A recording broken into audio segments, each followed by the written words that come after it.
Hello दोस्तों, आज हम करेंगे टीजीटी साइंस में केमिस्ट्री का चैप्टर थर्ड। इससे पहले हमने फर्स्ट और सेकंड चैप्टर कंप्लीट कराया। फर्स्ट चैप्टर था आपके पास एलिमेंट, कंपाउंड एंड मिक्सचर्स। दूसरा चैप्टर था रासायनिक संयोग के नियम। अब नेक्स्ट हम करेंगे थर्ड चैप्टर। थर्ड चैप्टर रहेगा आपका परमाणु संरचना।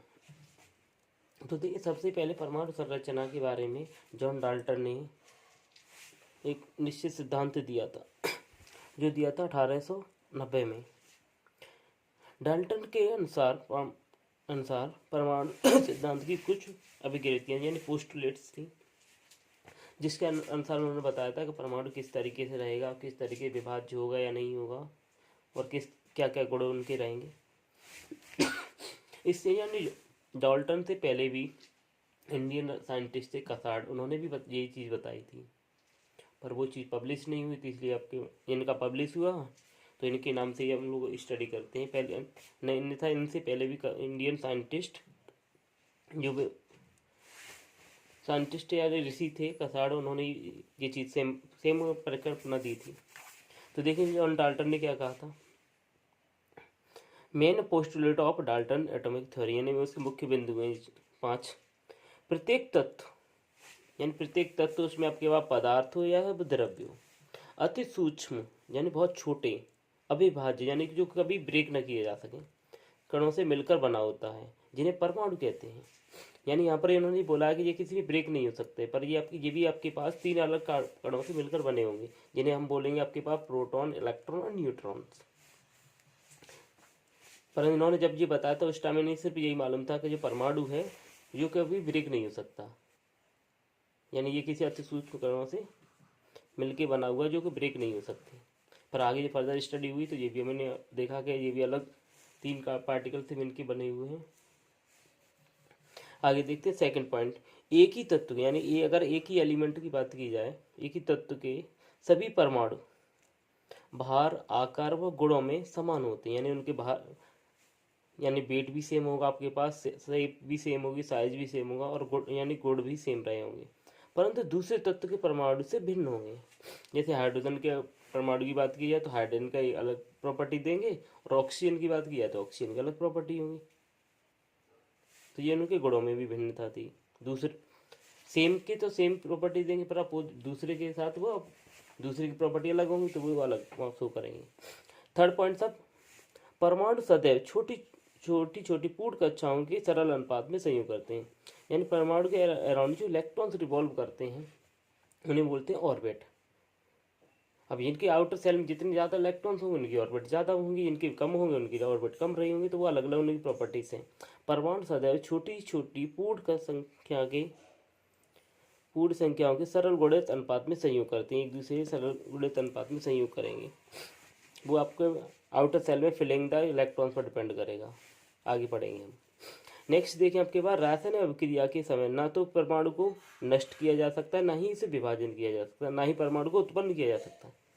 यानी किसी भी केमिकल रिएक्शन में ना तो परमाणु उत्पन्न होते हैं, ना ही नष्ट किए जा सकते हैं, ना ही वो ब्रेक होते हैं। यानी आपके पास परमाणु मिलके आपके पास क्या बना लेंगे, एक अणु बनाएंगे, जिसे हम क्या बोलेंगे, मॉलिक्यूल्स। ये तो पॉसिबल है, परंतु वो ब्रेक नहीं होंगे। तो परमाणु आपस में मिलकर क्या बनाते हैं, अणु। तो ध्यान रखें, अणु से छोटी इकाई होती है आपकी परमाणु।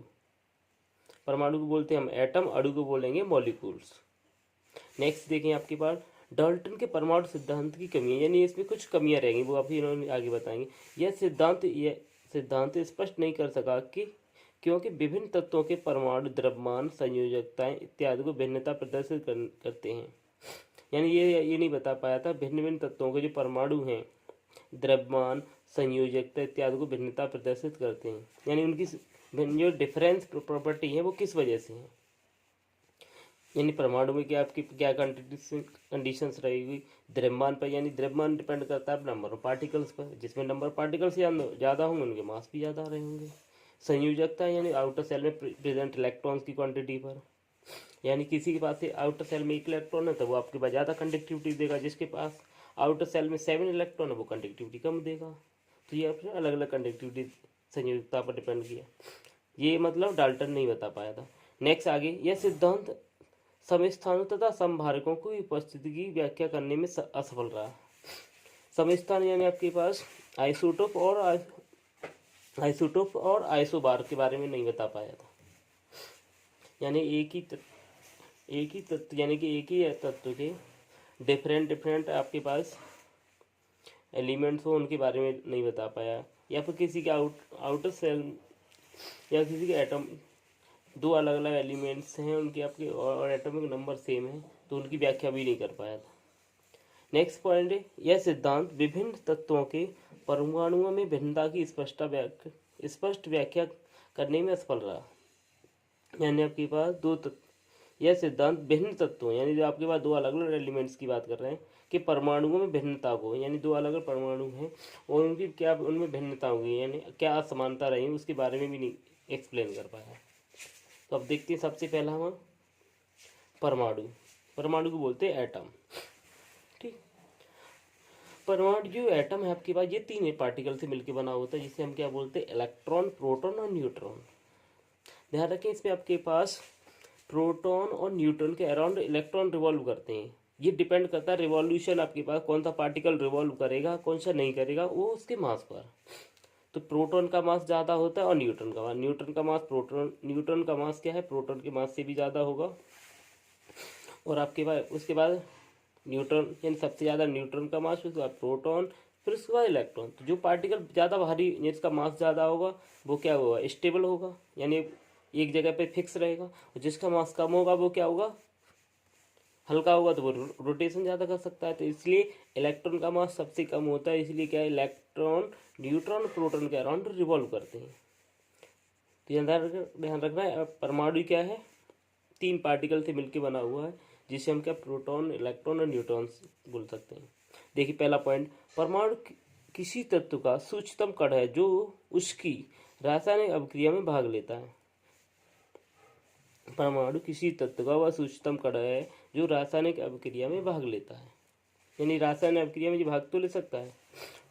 परमाणु इलेक्ट्रॉन, प्रोटॉन और न्यूट्रॉन से मिलकर बने होते हैं, यानी किससे बनेंगे, इलेक्ट्रॉन, प्रोटॉन और न्यूट्रॉन से मिलकर बने होंगे। पर इनकी एक और प्रॉपर्टी, ध्यान रखें, परमाणु जितने भी एटम हैं वो फ्री स्टेट में नहीं रह सकते, यानी क्या। नेक्स्ट देखिए थर्ड प्रॉपर्टी, यह स्वतंत्र अवस्था में नहीं रह सकते, यानी जितने भी परमाणु है वो स्वतंत्र फ्री स्टेट में नहीं रह सकते, हमेशा किसी न किसी के साथ पेयर बना, यानी मॉलिक्यूल की फॉर्म में या फिर कंपाउंड की फॉर्म में मिलेंगे। फोर्थ, रासायनिक अभिक्रिया में परमाणु लगभग अविभाज्य रूप से भाग लेते हैं, यानी ये कभी ब्रेक नहीं होते, मिलके क्या कंपाउंड तो बना सकते हैं, कंपाउंड बना सकते हैं, मॉलिक्यूल बना सकते हैं, कभी सिंगल फॉर्म में नहीं मिलेंगे, यानी टूटेंगे नहीं एक दूसरे में। अब इसके बाद सबसे छोटी हमने क्वांटिटी पढ़ी, यानी कि परमाणु। अब इसके बाद बनेंगे अणु हमारे पास परमाणु से मिलके बने होते हैं, फिर आप इस और अणु को बोलते हैं मॉलिक्यूल्स। तो देखिए मॉलिक्यूल क्या है, किसी तत्व अथवा यौगिक का वह सूक्ष्मतम कण जो स्वतंत्र अवस्था में रह सकता है, अणु कहलाता है। मैंने परमाणु स्वतंत्र नहीं रह सकते, पर ये स्वतंत्र रह सकते हैं। जैसे ओ, अगर आपने कोई भी रिएक्शन देखे उसमें ओ ऑक्सीजन, यानी सिर्फ ओ नहीं देखा होगा, ना एच लिखा देखा हो, जब भी देखा होगा रिएक्शन में O2 लिखा होगा या फिर आपके पास H2 लिखा होगा सिंगल आपके पास। ये सिर्फ जब ये हो सकता है आपके पास जब मेटल हो, जैसे सोडियम Na लिखा हुआ हो सकता है आपके पास, Fe आयरन हो सकता है। मेटल आपके पास फ्री स्टेट में रह सकते हैं, पर गैसेस मॉलिक्यूल्स, गैसेस एटम हैं, वो फ्री स्टेट में नहीं रह सकते। तो नेक्स्ट देखते हैं प्रॉपर्टी मॉलिक्यूल, किसी तत्व अथवा यौगिक का वह सूक्ष्मतम कण जो स्वतंत्र अवस्था में रह सकता है उसे अणु कहेंगे। सेकंड पॉइंट, अणुओं में परमाणुओं की संख्या नियत रहती है, जैसे यानी किसी अणु में परमाणु की संख्या क्या फिक्स होगी। जैसे हम बात करते हैं ऑक्सीजन, तो वहाँ पर आपके पास दो ऑक्सीजन मिलके आपके पास ऑक्सीजन का मॉलिक्यूल बनता है। ऐसे हाइड्रोजन में दो हाइड्रोजन के एटम मिलके आपके पास एक हाइड्रोजन का मॉलिक्यूल बनेगा। तो अलग अलग सभी के लिए। नेक्स्ट देखिए, रासायनिक अभिक्रिया में अणु प्राय परमाणुओं में विभाजित हो जाते हैं जो रासायनिक संयोग द्वारा अन्य प्रकार के अणु बनाते हैं। यानी अगर केमिकल रिएक्शन में बात की जाए, जितने भी अणु हैं वो ब्रेक किस में होते हैं आपके पास, परमाणु यानी एटम में, यानी मॉलिक्यूल ब्रेक किस में होते हैं, एटम्स में। जो आपके पास रासायनिक संयुग करके अन्य अणु बना लेते हैं।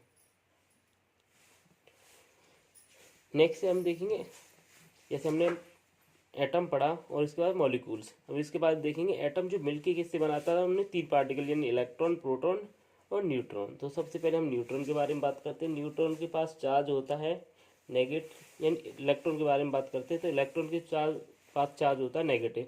इसका सिंबल रिप्रेजेंटेशन दिखा है ई, और ई पर अगर माइनस, यहाँ पर -1 और 0 ई, ये इसका इलेक्ट्रॉन का सिंबल है। इलेक्ट्रॉन की जो खोज की थी जे टॉमसन ने की थी 1897 में। यह द्रव्य का मुख्य कण है जो है, तथा ये परमाणु के अवयव व मुक्त अवस्था दोनों में रह सकता है, यानी ये फ्री स्टेट में भी रह सकता है और काफ़ी हल्का होता है। किसी तत्व के परमाणु में 2 इलेक्ट्रॉन की संख्या नाभिक में उपस्थित प्रोटॉन की संख्या के बराबर होती है। यानी अगर किसी एलिमेंट में बात की जाए, किसी तत्व के परमाणु में इलेक्ट्रॉन की संख्या नाभिक में उपस्थित प्रोटॉन की संख्या, अगर किसी एलिमेंट में बात की जाए तो जितने उसके पास प्रोटॉन होंगे उतने ही इलेक्ट्रॉन होंगे। चूँकि आपके पास किसी भी एलिमेंट का आपके पास चार्ज हमेशा कंजर्व रहता है। चूँकि प्रोटॉन के पास चार्ज होता है पॉजिटिव, इलेक्ट्रॉन के पास होता है नेगेटिव। तो जितना इलेक्ट्रॉन नेगेटिव और प्रोटॉन पॉजिटिव, दोनों का चार्ज मिलके ही आपके पास एटम कैसा होता है, न्यूट्रल। तो जितने आपके पास किसी के पास एटम के पास प्रोटॉन होंगे उतने ही इलेक्ट्रॉन रहे होंगे। तो ये यहाँ बोला गया है। नेक्स्ट देखिए, इलेक्ट्रॉन पर आवेश, अगर इलेक्ट्रॉन पर आवेश की बात की तो 1.6 × 10⁻⁻⁻19 कूलम, यहाँ पर माइनस साइन लगाया जाता है, प्रोटॉन में प्लस साइन हो जाएगा। इलेक्ट्रॉन के द्रव्यमान की बात की जाए तो 9.1 × 10⁻28 ग्राम। अगर किसी केजी में लिखा जाए तो 9.1 × 10⁻31 रहेगा। ध्यान रखें, ग्राम और केजी में इनकी वैल्यू अलग अलग रहती है। केजी -31 हो जाएगी और ग्राम में -28। ये विसर्जन नलिका में कम ताप पर एक विद्युत कुचालक गैस में उच्च वोल्टेज धारा को 2 इलेक्ट्रॉन के मध्य प्रवाहित किया जाए तो ऋणावेशित कणों की धारा कैथोड से एनोड की ओर प्रवाहित होती है। इन किरणों को ही कैथोड किरणें कहते हैं। यानी ये यहाँ पर उत्सर्जन की बात की गई है। यानी आपके पास एक वैक्यूम ट्यूब ली जाए, उसमें आपके पास काफ़ी लो प्रेशर करके और विद्युत कुचालक गैस भर दी जाए, यानी विद्युत से आपके पास कुचालक गैस हो, यानी कि आपके पास इंसुलेटर की तरह बिहेव करे, और हाई वोल्टेज का इलेक्ट्रिक करंट फ्लो कराया जाए 2 इलेक्ट्रॉन के बीच में। तो वहाँ पर आपके कुछ रे पास होने लगती हैं, जिन्हें रेस को बोलते हैं कैथोड रे, और कैथोड रे से ही मिलके हमारे पास क्या इलेक्ट्रॉन बनते हैं। अब कैथोड किरणों के गुण,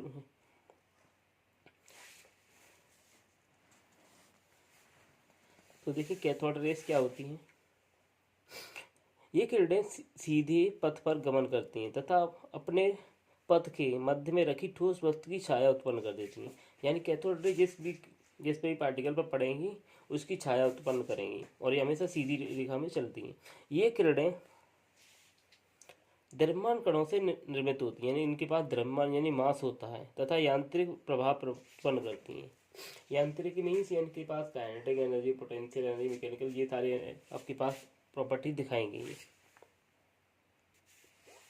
नेक्स्ट देखें, ये विद्युत तथा चुंबकीय क्षेत्र में धनावेशित प्लेट की ओर विक्षेपित होती हैं। तो ये यानी विद्युत या चुंबकीय क्षेत्र में बात की जाए तो ये आपके पास कैथोड किरणें क्या किसकी तरफ चली जाती हैं, आपके पास धनावेश यानी पॉजिटिव प्लेट की तरफ मुड़ जाती हैं। और पॉजिटिव की तरफ जा रही हैं, इसका मीन्स क्या है, अपोजिट चार्ज से बने हुए, यानी पॉजिटिव की तरफ कौन सा चार्ज आएगा, नेगेटिव। तो ये कैसी चार्ज की है, नेगेटिव चार्ज से मिलकर बनी हुई।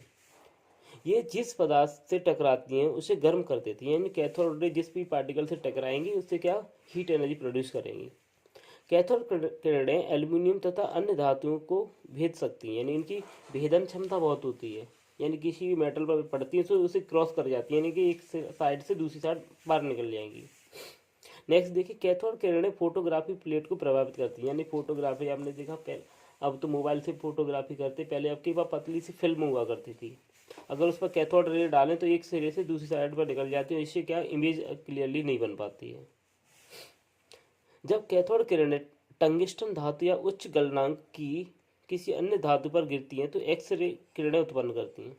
अगर जैसे हमने देखा हो कि बोन्स वगैरह में फ्रैक्चर हो जाता है तो हम वहाँ पर देखते हैं, एक्सरे कराते हैं, तो वो एक्सरे इसी बेस पे प्रोड्यूस की जाती है। जब कैथोड किरणें, वहाँ पर कैथोड किरणें को किस पे किरणें टंगस्टन यानी टंगस्टन पर पास कराते हैं या फिर उच्च गलनांक वाली जिसका हाई मेल्टिंग पॉइंट रहा हो उस पर पास कराते हैं तो वहाँ से एक्सरे उत्पन्न होती है। और एक्सरे की भेदन क्षमता इतनी होती है कि हमारी बॉडी की मतलब ट्रांसपेरेंट पार निकल जाती है और उससे क्या हो उसकी जहाँ पर भी कोई फ्रैक्चर या क्रैक हो चुका होगा वहाँ पर उसकी डार्क साइड स्पॉट बन जाएगा और उसकी इमेज बना देंगे।